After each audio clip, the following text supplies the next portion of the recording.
brought in two experts from the field of neuroscience to talk to us about memory and anterograde amnesia. Earlier this week, my co-host Lena took a dip into the life of Finding Nemo star Dory to further understand the phenomenon of anterograde amnesia. Today's interview is dedicated to anterograde amnesia, commonly referred to as short-term memory loss.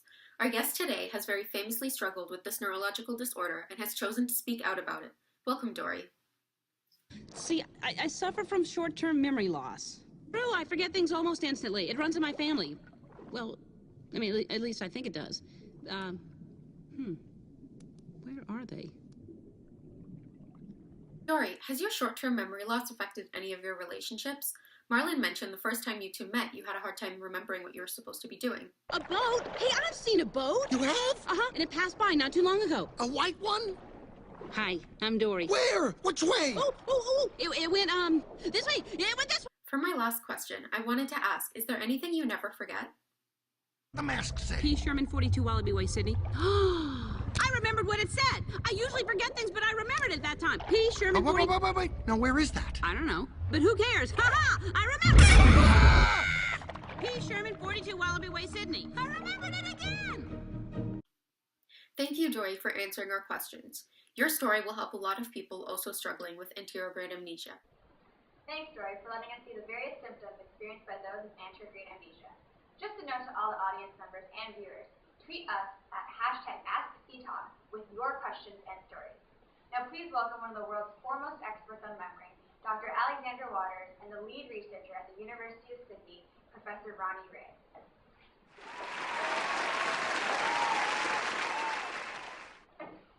Dr. Waters and Professor Ray, welcome to the show. Thank you. So, Doctor, tell us now, how exactly does memory work? Memory formation involves transferring the information from the short-term memory component to long-term. This begins with the sensory organs involved in perception. The brain regions involved in perception then synapse, that is, make connections with another region of the brain called the hippocampus. The hippocampus is the center for short-term memory retention. To form a memory, there must be a lot of repetitive and continuous firings of the same pattern of neurons in order to form a synapse. The exact neurotransmitters and proteins involved in memory formation are still unknown. Wait, so what happens when things go wrong? There's so much we don't know yet. A variety of physically harmful events can impair memory formation. Any trauma that impairs the hippocampus has been noted to result in some form of memory impairment. Some examples include neural degradation of the hippocampus, drug-induced amnesia, as well as traumatic brain injury. Traumatic brain injury? The brain flows between the skull and cerebral spinal fluid, and when the skull comes in contact with a strong force, the brain shifts, hitting the side of the skull and causing it to swell. This swelling causes an increase in the volume of the brain, which can create pressure on the hippocampus, which is involved in the relay of information. Additionally, a head injury can cause the brain to physically shift back and forth in the skull, causing tears in the midbrain and preventing neurons from correctly synapsing with other neurons in order to accurately create connections and convey information. One of the most common results is amnesia. I'll let Professor Ray elaborate more. Thank you, Dr. Waters. So amnesia, simply put, is the loss of memory.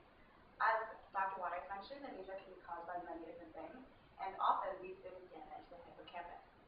Amnesia can generally be split into two different types. There's retrograde amnesia and anterograde amnesia. But I'll just talk about the latter since we're short on time. Get it? Professor Ray, I think you should explain what anterograde amnesia is first. Right. You'll get it on the drive home, Lena, don't worry. So anterograde amnesia is generally regarded as short-term memory loss, or the inability to consolidate long-term memory. So the individual would forget everything that's happened after a certain period of time. Now, the severity of anterograde amnesia varies, often depending on two variables. One is the severity of the injury, and second is the length of the time which it lasts. Generally speaking, minor impacts that cause anterograde amnesia don't last very long, and the individual has a short recovery period as the swelling of their brain begins to dissipate. However, more severe causes may be neurosurgery, brain infections, or strokes, causing intracranial hemorrhages and raised intracranial pressure. I know, it's bad. In these cases, since the injury is so severe, The corresponding recovery period is also a lot longer.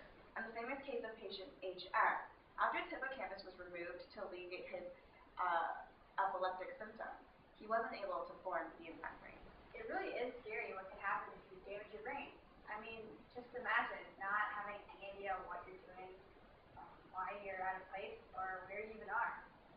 Yeah, those are the general symptoms that one experiences after suffering from anterograde amnesia. It's both painful and saddening for the individual and everyone around them. So how do people continue after being diagnosed? With Dory, we saw that she is doing pretty well, but for others, would they wake up and just forget everything? So anterograde amnesia patients thankfully can still retain their identities, still remember their loved ones, and pretty much everything before the next. Aside from not knowing what's going on, individuals often also have a hard time planning, solving problems, and thinking logically. As an individual suffering from anterograde amnesia, know that it's okay for you to be confused. Family and friends play a crucial role in recovery. How do people treat something like this? Unfortunately, there are no known treatments for anterograde amnesia at the moment. People who do recover usually only suffer minor injuries, and eventually, the ability to retain new memories comes back. Fascinating how the brain works. How about we take some tweets from our viewers? Question 1 from Nemo Can't Swim. My grandma is often forgetful. Sometimes she forgets cookies in the oven, and one time she even forgot my sister in a laundry basket. Does she suffer from anterograde amnesia? Nemo Can't Swim, I don't think you should be too concerned. Anterograde amnesia is often confused with just being forgetful, which often comes as you age. As people get older, their brains aren't as effective as they once were. But if your grandma's condition does worsen, you should take her to a doctor. Other conditions like dementia and Alzheimer's disease have similar symptoms. Thank you, Professor Ray. Question 2. This one comes from Brad Turtle. He asks, are there any other parts of the brain that, if injured, could result in anterograde amnesia? Well, as previously mentioned, the hippocampus, located in the medial temporal lobe of the brain, plays an important role in memory formation. Extensive studies and research have been done with this area of the brain in an effort to specifically identify structures that are crucial to memory formation. Ventral, or just below the hippocampus, is an area of the brain called the rhinal cortex, which has been found to result in memory deficits when lesions in addition to the hippocampus. Damage to the thalamus has also been observed to affect memory, possibly due to the many connections that it has with the hippocampus. It's also important to note that the brain functions as a huge network, and memory consolidation is no exception. Because of the interconnection between various regions of the brain, there may be deficits from damage in other brain areas that project to the hippocampus and thalamus.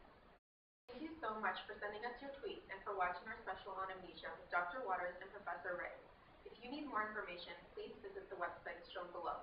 Thanks for joining us on Ski Talk, and see you next time.